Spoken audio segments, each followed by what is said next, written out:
Here for some more top stories. We're going to start with the latest, Adam, on the Cowboys head coaching search.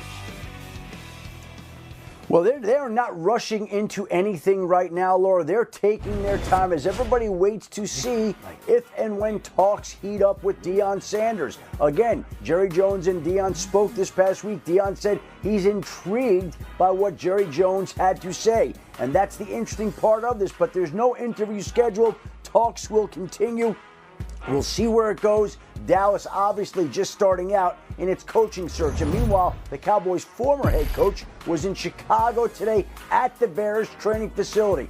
Love the idea of that. The former Packers and Cowboys head coach in the Bears building, meeting with Bears officials to discuss that job. And clearly, Mike McCarthy has respect amongst players across the league. The Bears know the type of job he could do with their quarterback, Caleb Williams, and that's why they've spent today going over. But take a look at all the candidates that the Bears have either completed interviews with or requested interviews with. That is a wide swath of candidates out there, and we'll see if and when the Bears narrow that list down. But Mike McCarthy, obviously the latest candidate, and won't be the last one to interview for that Chicago Bears head coaching job. A lot of people on that list, Adam. Caleb Williams told the St. Brown podcast what he's looking for in his next head coach. I want an offensive-minded guy so I can build with him and be with that coach for the next 19, 17, 15 years. So I can also learn and grow and, things like that. But if we get an overall grand scheme coach and is good with time management, good with the clock, good with helping control the game, just because it's a big factor, obviously. When we played our first time at y'all's place, big factor is being able to help control the clock, helping find the right guys to win championships. I mean, that's the only goal that I have for my NFL career is to go win a championship, and championships start with one. All right, so there was a lot there, J-Mac. You heard yes, what there Caleb was.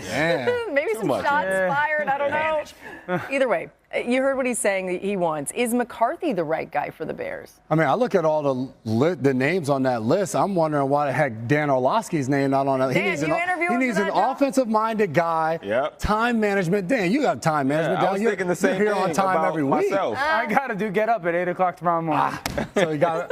I look at Mike McCarthy, and sure, I think there's a piece of this where he's been around quarterbacks, he's developed them, he's been a head coach before. But it's like at the same time, I look at all those names on that list, and for the whole season, we've talked about Mike McCarthy and this offense. It's simple. He doesn't do enough to give his offensive guys, his quarterback, an advantage within the system. So we're going to say all of those things. Then how do we feel as though Mike McCarthy is the best option for Caleb Williams to move him forward? That's my question of all of these candidates that we're looking at. We don't see anyone that could possibly say, hey, Caleb gets this guy, we can think that he can take him to the next level. I think it's the best option I have for weeks, and I think it checks off all the three boxes, or the three most important boxes. Number one, walk into the locker room, you immediately have a winner. The expectation is to now win. I don't have to figure out or hope or cross my fingers that he can win. He's done it everywhere he's gone. Number two, every quarterback that he's had develops to a higher level under him. He did it with Aaron Rodgers. And what was Aaron Rodgers when he was young? Super talented, wildly creative, needed to play on time a little bit. Very Caleb Williams. But he didn't take away that beauty of the game away, right? Matt Flynn played under Mike McCarthy, lit it up. Dak Prescott went to a new level. And I know Dak Prescott wasn't, quote unquote, like young when he went there, but he was on still the heart of his career. I think the third thing is this. Caleb, where's the number one place he's got to grow? Caleb, what's the play? What's the defense? What does that mean to me? Caleb last year still played with a question mark way too often. Mike McCarthy will make it an exclamation point. We're calling this play, you're throwing the ball here versus this coverage. If it gets covered, then go make a play. Yeah. That's the difference. That's why I love him there. I have a quick question. So you wouldn't have McCarthy calling plays, though, would you? Or would you? I don't mind Mike McCarthy calling plays. Really? I think Mike McCarthy's a good offensive feel, scheme, or game caller of the game when it comes to feel.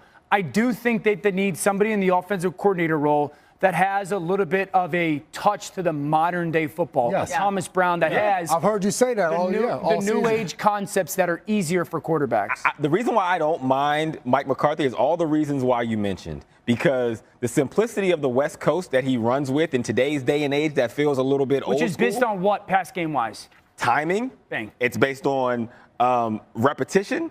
It's based on being strategic and when you take your shots. These are all things that would benefit Caleb, right? So I'm not going to rehash everything you said. Aaron Rodgers, I have down as a great comp for him as a young quarterback who needs to learn to be on rhythm.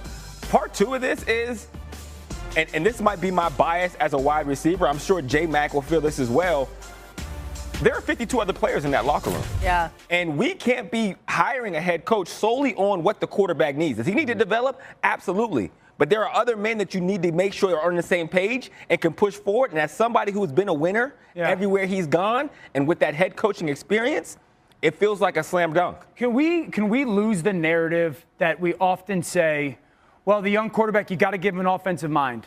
Look what happened with Josh Allen when he went with Sean McDermott. Lamar Jackson when he went with Harbaugh. C.J. Stroud when we went to Miko Ryans. Dan Quinn and Jane Daniels. I can only think of 3 examples where the team hired a coach that was strictly for the young quarterback and it worked out well. I think it was Sean McVay with Jared Goff. It was Zach Taylor with Joe Burrow. And who was the third one? I'm trying to think of it. There's not a lot of examples of it working out ideally for, hey, we got to get the young quarterback to play well. Let's hire the head coach on that regard. It'll be interesting to see this hiring cycle when it all gets finished, because I do think you're hearing more of a rumbling toward get somebody who can be a great leader, who can manage an entire team, instead of the phase that we were in for a longer time, which was pair these offensive minds with the quarterbacks. Absolutely. We'll see. Cowboys. And it's very, very interesting, man. Obviously very sad because the relationships, we had with Coach McCarthy and everything he's done for our program. 3 straight 12-5 seasons, playoff appearances, and obviously an unfortunate year due to injuries and things like that. But it is devastating. And, he's always been good to us as a unit, us to coaches, players. It's going to be very interesting, due to the free agents, the coaching. It's like, it's going to be a complete reset. J-Mac, what needs to change for the Cowboys on defense? A complete reset, just like Michael Parsons just said. When you rank in the bottom 5 of all rushing statistics, along with just points allowed, you have to figure out some things. And to me, defensively, they have to figure out what's their identity. To start a game, you have to be strong up front, the middle of their defense. Who's the bell cow that's setting the tone and setting the tempo for them? You have a pass rush on the outside. You have a corner in the secondary. You need those guys in the front, especially at that middle linebacker spot with Kendricks being a free agent, to come in and build that identity. I cannot wait to see who they end up going with as head coach, but everything else in and around that, too, is really important. All right, still ahead on the show. Here, both in height and stature. Join us now. What? Today, I'm not a little man. I'm a medium-sized man. You're a medium guy with a fantasy football trophy, which makes you this much taller. Hey, first day that Mike McCarthy, former Cowboys coach, can meet with teams. Who's interested in his services? Well, he will take advantage of that moment by meeting with the Chicago Bears in person for their head coaching vacancy. And what makes this especially interesting for McCarthy at this point is that all these other candidates who have done in-person, or I should say virtual interviews because they are under contract with other teams, they cannot do in-person interviews until January 20th. Mike McCarthy, because his contract expired, he can do these in-person interviews now, essentially gets himself a 5-day head start. It is expected that he'll meet with the Bears, have shown interest as well. We'll see if other teams also line up. But right now for McCarthy, the Bears and the Saints feel like the 2 teams that have shown the most interest. So January 20th, of course, this coming Monday, so we'll see that pick up a little bit for some of these other candidates. Speaking of candidates, I mentioned 6 jobs, and the Cowboys helmet was on our little round carousel. What are you hearing? Give us some of the candidates. We know Prime's one of the hot names out there. What are you hearing attached to the Cowboys? Well, I mentioned the idea of coaches that are not under contract. One of them is Robert Saleh. He is a candidate who can meet with teams, and it is expected that at some point he will meet with the Cowboys about their head coaching job. You see there, though, Kellen Moore and Deion Sanders. Sanders has had communication with the Cowboys. That has not escalated any further. Kellen Moore has not had any contact yet, but it is expected that perhaps he would also be a candidate for that job.